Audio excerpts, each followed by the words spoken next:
And hello everybody, welcome back to the channel guys. I hope you're all well. Before we do get into today's video, as always, please do smash that like button and subscribe to the channel for daily Rangers content.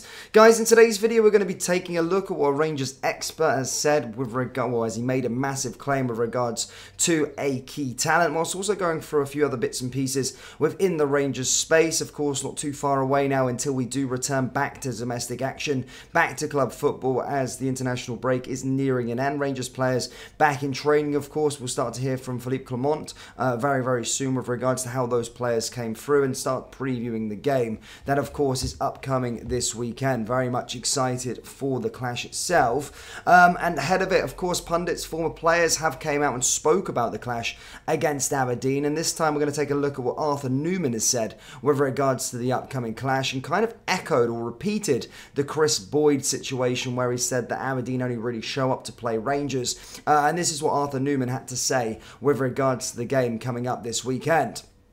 Rangers should be ready for the backlash from Aberdeen on Sunday. Barry Robson and his players will be hurting and should feel embarrassed after losing 6-0 to Celtic before the international break, but Philippe Clement will make sure that his team can cope with anything to that home side narrow throws at them. Going to Pittodrie is never easy, and I feel that the Aberdeen supporters try their best to make it as intimidating as possible. Their fans want to see their team beat us more than any other side, and I include Celtic in that. However, that shouldn't matter to us. We should take care of ourselves and make sure we give everything to head back down the road with the 3 points in the bag.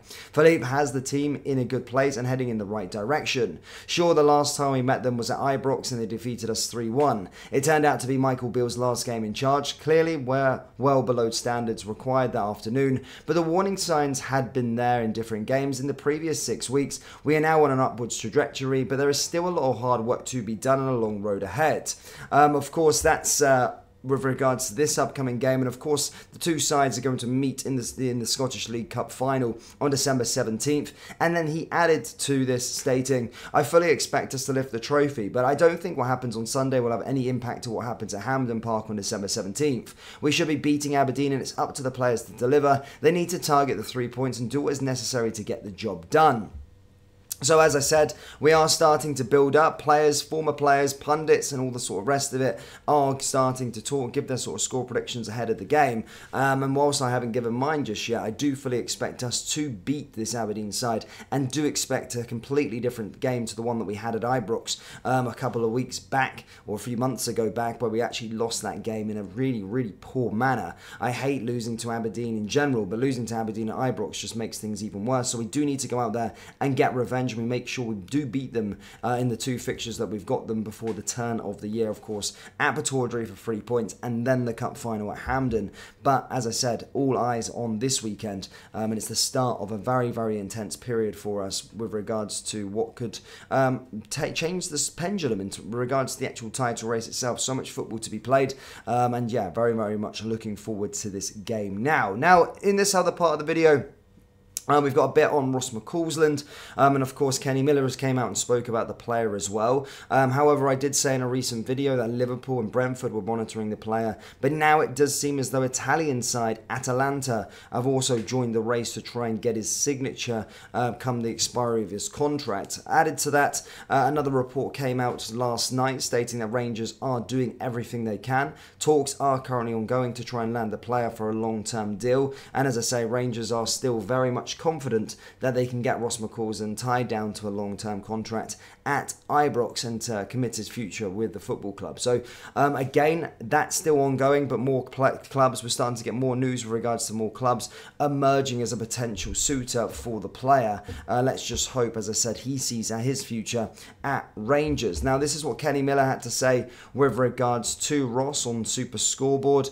He came out and spoke with regards to the talent and said that he's very much impressed with him. So this is what he has said. What you have as the factor is McCallum's situation is how this manager maybe wants to play. And where are the wingers at the club? Where are the guys at the club who are capable of being direct and dribbling and putting defenders on the back foot? They've let Ryan Kent go. You have let the type of player go. I don't really see any other wingers in that Rangers team at this moment in time. There's definitely a place for McCallum in that squad to make an impact. And as I said, he talked very highly of him on the show as well, of course, stating that he's been very, very impressed with the actual talent himself, and obviously urged him to sign a new contract like Barry Ferguson has done previously, but also stated where he can actually make a real impact within the squad and play out on that wing and be that sort of Ryan Kent replacement. Now, again, for the games that I've seen him play, I very much do think he can fill that void. And as I said, that's a huge claim to make for the 20-year-old as well there, Kenny Miller, giving him that such praise that he could be the sort of direct Ryan Kent replacement and go into this first team. And I do fully expect him actually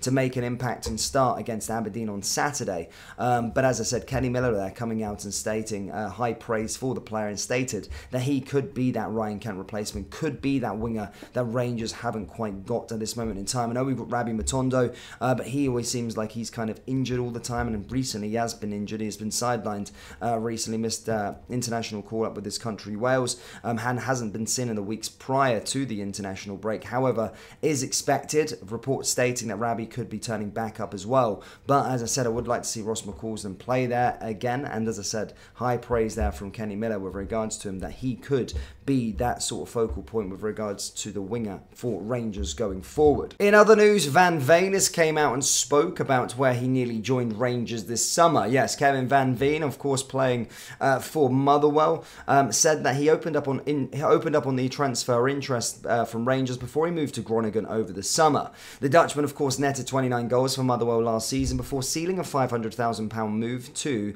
the Dutch second division. However, Van Veen admits that the move back home has not worked out, explaining he does not want to leave his newborn child in Scotland. He said he also revealed and spoke about Rangers, the interest from Rangers, and this is what he had to say speaking to the Scottish Sun. The move back home has not worked out the way I'd anticipated. My girlfriend is expecting our first child in the next couple of weeks, and it's becoming more and more difficult for me. I knew when I went to Groningen that it would present a challenge because of our domestic situation, but it had been much harder than I thought it would be. I was back in Scotland last week, then returned to Holland. I realised the next time I made the trip, I might have told our baby, then hand him back or hand her leave him behind. That hit me really hard. Finally, it's so important to me. I think it's going to be difficult to do that. Of course, I would listen to Motherwell because I had a successful time there, but last season my agent told me there was definitely interest from me and from Rangers, though at my age I maybe wouldn't have fit their profile. I had a lot of happy times in Scotland, and I never rule out a move going back. Now, of course, I don't think Van Veen is our answer, but as I said,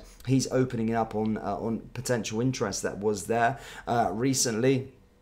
And again, as I said, we are in the market for a striker, but for me, not Van Veen. And as I said, as much as he probably would want to play for Rangers, I don't think he would be the answer for us, of course. I'm more looking at Lawrence Shankland at the moment, so from the sort of domestic sort of sphere, if you like. But as I said, he's been opening up on his struggles out in Holland, and also stated that Rangers were interested in him in the summer, but no move materialised for him. Of course, we went in for different options, going for Cyril Dessers, Danilo, and of course Sam Lammers. So yeah, never was in the market for him, but as I said, they did document that his agent said that Rangers were interested. An interesting one: would you have liked to have seen Van Veen at Rangers? Yes or no? Let me know down there in the comment section below. Let me know your thoughts on the latest with regards to Ross McCallum, and yeah, let me know your early score predictions for that game against Aberdeen down there in the comment section below. That brings us to the end of today's video. As always, please do smash that like button and subscribe to the channel for daily Rangers content. Thank you, and I'll see you all next time. Take care. Peace.